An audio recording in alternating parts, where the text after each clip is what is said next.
주 십자가 사랑을 믿어 죄 사함을 너 받으라. 주 예수께 조용히 나가 내 마음을 쏟아 넣어라. 늘 은밀히 보시는 주님, 그 은혜를 베푸시리. 주 예수의 은혜를 입어 내 슬픔이 없어지리. 내 이웃을 늘 사랑하여 너 받은 것 거저주라. 주 예수께 조용히 나가 내 마음을 쏟아 놓으라. 늘 은밀히 보시는 주님, 그 은혜를 베푸시리.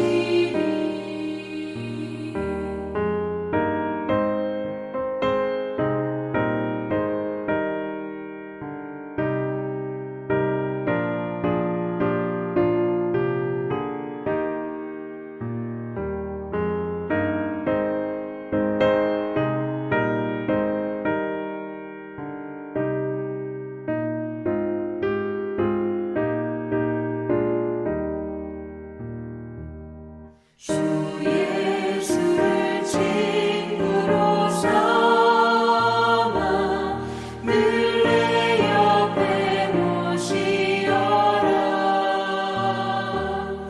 그 영원한 생명샘물에 내 마른 목 죽이어라. 주 예수께 조용히 나가 내 마음을 쏟아 놓으라. 늘 은밀히 보시는 주님, 그 은혜를 베푸시리. 너 주님과 사귀어 살면 새 생명이 넘치리라. 주 예수를 찾는 이 앞에 참 밝은 빛 비추어라.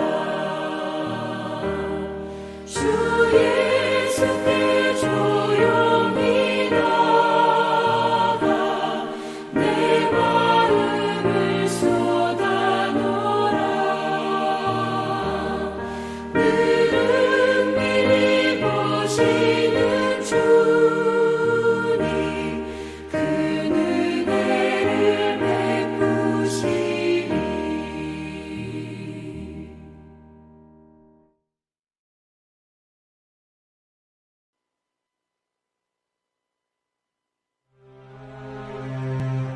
여호와께서 여호수아에게 말씀하여 이르시되 이스라엘 자손에게 말하여 이르기를 내가 모세를 통하여 너희에게 말한 도피성들을 너희를 위해 정하여 부지 중에 실수로 사람을 죽인 자를 그리로 도망하게 하라.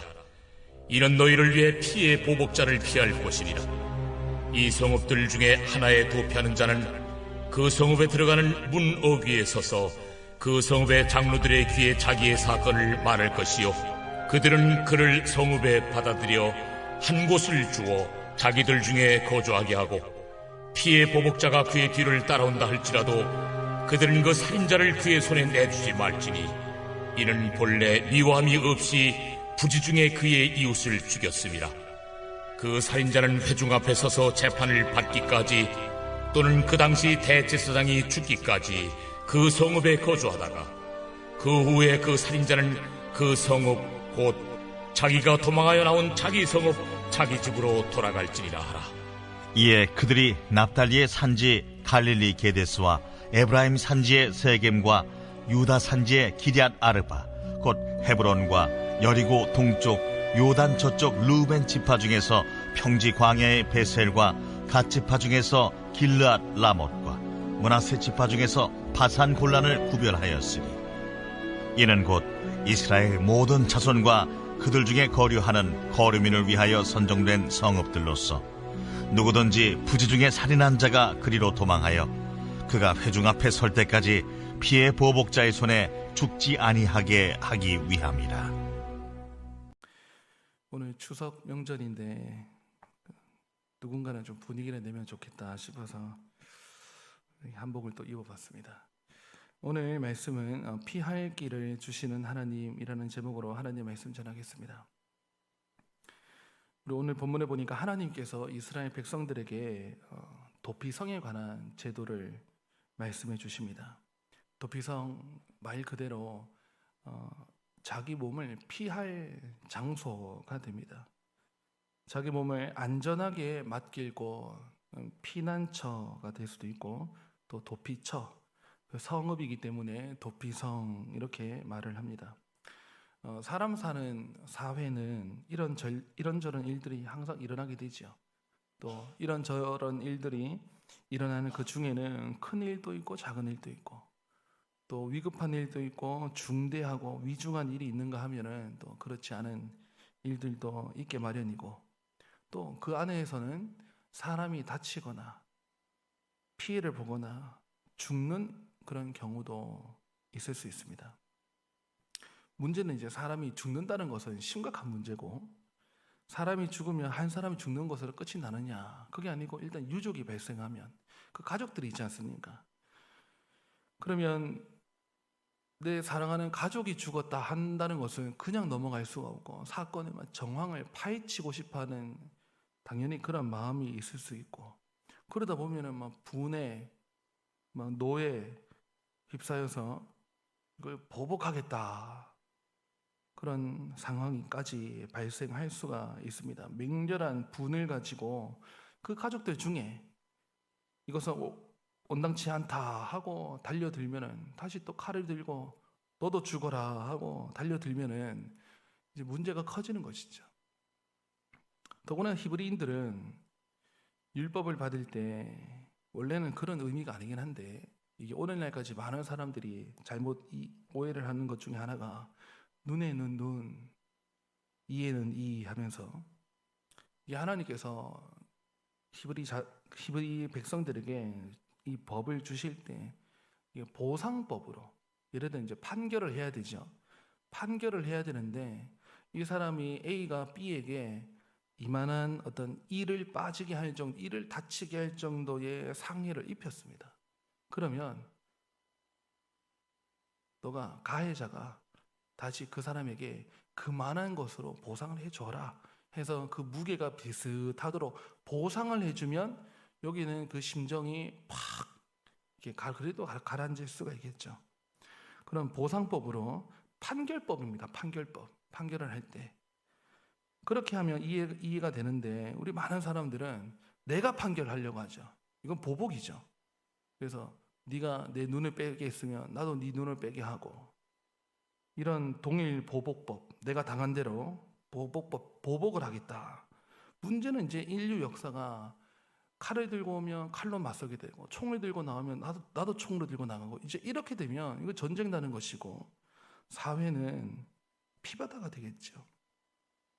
그런 오해를 이제 하게 되어서 보복을 하니까 그래서 그렇게 하지 말고 그런 정신으로 살다가는 전쟁 나고 살인 한 번이 나게 되면 두 번, 세 번 계속 살인 나게 되는 것이죠. 사람 사는 것이 살인이 안 나면 좋은데 여러분 우리도 살인하면 굉장히 거리감이 있지 않습니까? 거리가 먼 단어인데 우리 주변에 그럼 없느냐? 뉴스에 온통 일어나는 것들이 사람 사는 곳이면 또 그런 일들이 일어나고 그 아담의 가족에서부터 그 가족에서부터 가인과 아벨에서부터 살인이 또 기원이 일어나지 않습니까? 그때 하나님께서 주시는 제도는 무엇이냐면 사람이 부지중에, 오늘 성경 보면 이 도피성을 이해할 때 부지중에 단어가 나오거든요. 이게 참 중요하죠. 부지중에라는 것은 내가 사람을 죽이긴 했어도 이게 모르고 죽인 거 있죠. 미워함이 없이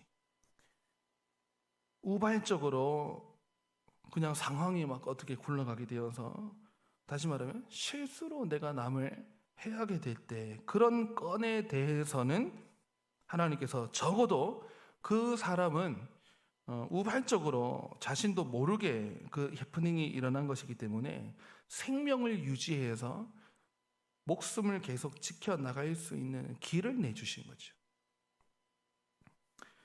이것은 모르고 지은 죄에 한해서입니다. 그러니까 내가 계획범죄 해가지고 우발적이 아니고 실수가 아니고 내가 알고 계획으로 의지로 이런 사람을 죽였다, 거기에는 해당되지 않습니다. 그거는 응당 즉각 판결이 일어날 수 있는 거죠. 그거에 대해서가 아니고 모르고 일어난 사건 사고에 대해서 부지중에 실수로, 오늘날 부르면 이제 과실치사죠. 치사, 사람을 죽였는데 그러니까 과실로, 실수로 죽였을 때는 이것을 달리 적용해서 이 사건을 재판하여 심사하도록. 오늘날로 보게 되면요, 이제 이 도피성이 다 있는 게 아니죠. 왜 그러냐면 오늘은 이제 다 이 법 제도가 돼 있으니까 법으로, 그러니까 곳곳마다 이제 경찰서가 있으면 경찰서에게 달려가서 경찰에게 이 일이 맡겨지게 되면은 중재가 시작되고 하기 때문에 법 제도로 일단은 막아주는 게 있죠. 그것도 무시하고 막 또 달려가서 사람을 죽여버리면 그 사람도 다시 또 심판을 받게 될 것인데, 일단은 이 경찰에게 말을 해서 하게 되면 일단 안전은 보장받을 수 있지 않겠습니까? 그럼 이제 그 다음에 이제 심사가, 재판이 또 이루어지겠죠. 이때는 전 이스라엘 영토 내에 하나님께서 이 도피성을 마련한다 해서 6개의 성읍을 딱 지정을 하십니다. 6개의 지역을 뽑아서 그 도시 자체를 도피성으로 지정을 하십니다. 이 도피성은 이스라엘 전 지역 내에서 이 6곳이 있는 것이 균등하게 거의 비슷한 거리에 떵떵떵 떨어져서 6군데 지역이 있습니다. 부지중에 우발적으로 살인을 해서 사람을 죽여 사고를 내면 당한 쪽에서 아까 말씀드린 유가족이 생겨나지 않습니까? 그러면 그 사람들 중에서 피해 보복을 하려고, 오늘 여기 성경에 보면 피해 보복을 한다, 피해 보복을 이 개인적으로 하려고 또 살인 나는 거죠. 그렇게 해서 막 달려왔을 때 이 거리가 창원에서 서울까지 가야 된다 하면 이건 너무 힘든, 그 사람은 그 서울 도착할 때까지는 안전하지 못할 것이고 너무 먼 거리를 가야 하기 때문에 힘들죠. 그렇게 해서 중간중간 우리 전 국토로 나누면 도마다 설치를 했다 할 수 있을까요? 그렇게 피해 보복자가 달려와 죽일 수 있으니 그 길에서 소나기에서 신속히 도망할 수 있도록 비슷한 거리 6개의 성읍을 두게 하신 겁니다. 일단 딱 도착을 하게 되면은 성문어귀에서, 성읍 그 문어귀에서 장로들을 불러서 이 사건을 자기가 해명을 일단 해야 됩니다. 진실하게 고하면, 그러면 그 사건에 대해서 정황을 듣지 않습니까? 그 지역의 장로들이. 그래서 지금 이거는 이 사람은 도피성을 의지해서 달려온 것이다 라고 하면 이제 재판을 해야 되죠. 도피성이라고 그 안에 들어온다고 해가지고 무조건 보장해 주는 게 아닙니다. 나름 이제 그 정황을 살펴서 재판을 판결을 해 봅니다. 그렇게 해서 맞다면 그 성읍으로 받아주어서 그곳에서 한 집을 내주고 거기서 살게 해줍니다. 일단은 생명을 일단은 연장시켜 주는 정도이죠.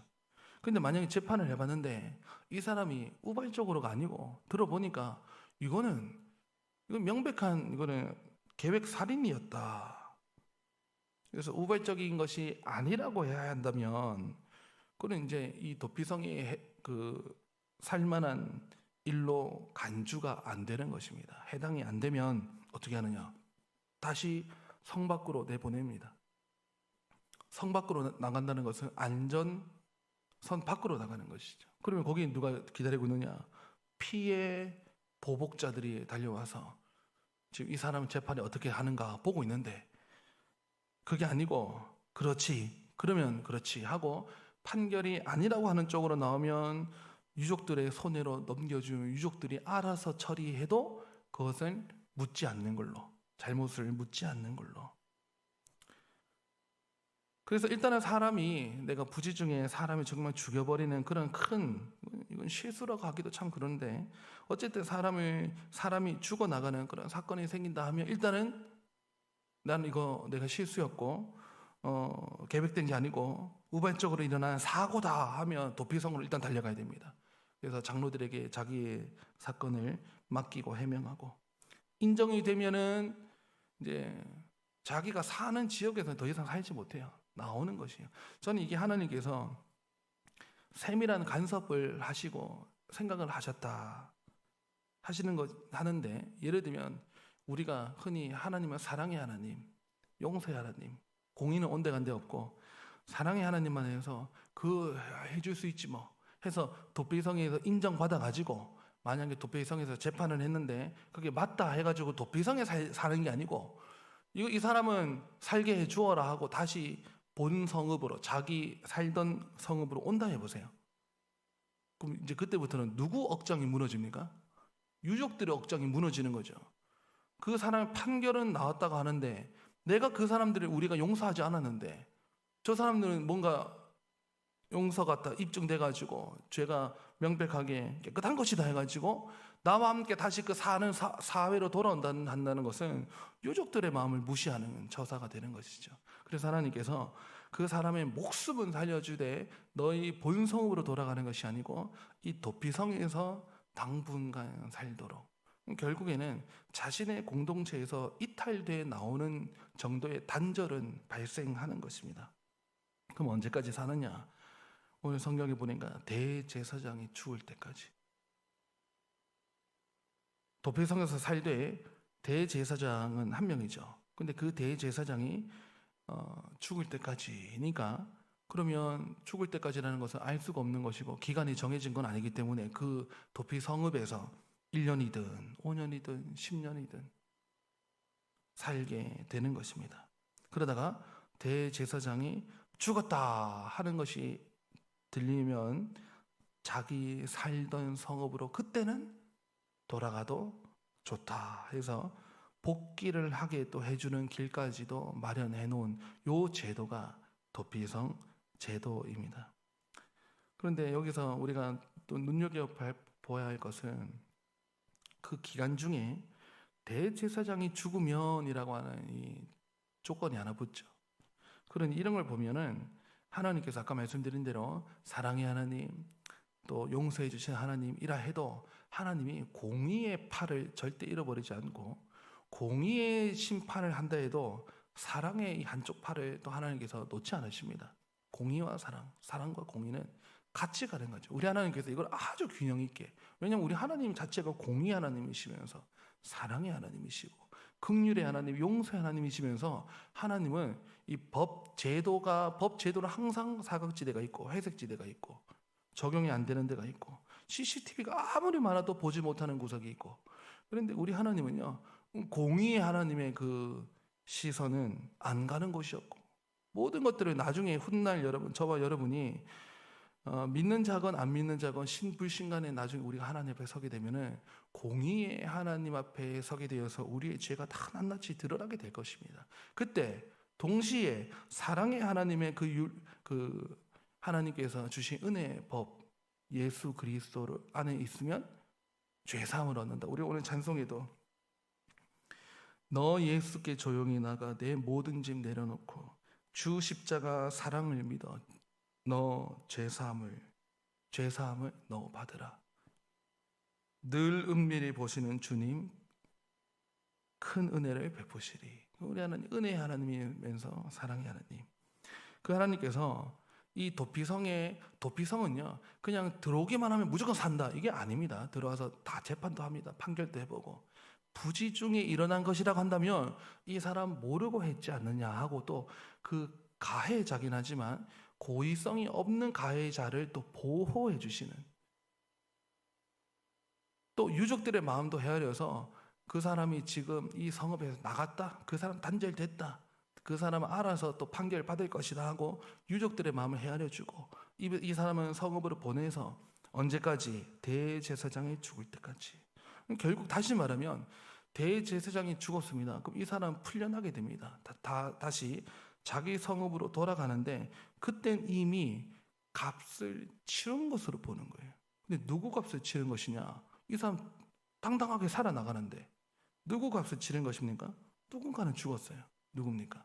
대제사장이 죽은 것으로 그 가해자의 피를, 그 값을 다 치른 것으로 여겨주신다는 거죠. 우리가 이런 도피성을 이해할 때 많은 사람들이 이 도피성 이 꼴 그냥 그대로 이제 오늘날 교회 또는 예수님으로 볼 수가 있는데 이게 똑같지는 않습니다. 예수님, 그런데 또 우리가 이 도피성을 이야기할 때 예수님이 안 나올 수가 또 없어요. 그러면 차이가 있지요. 우리에게 도피성은 오늘날 도피성이 있느냐? 없지요. 이제는 법 제도가 막아주는 게 있으니까. 그런데 그 법이 다냐? 그 법도 결국 사람이 만든 법들은 우리를 다 보장받지 못합니다. 우리에게 도피성은 할 때 우리는 떠오르는 분이 있죠. 우리는 예수님께로 나아가면은 우리의 죄 사함을 받을 수 있습니다.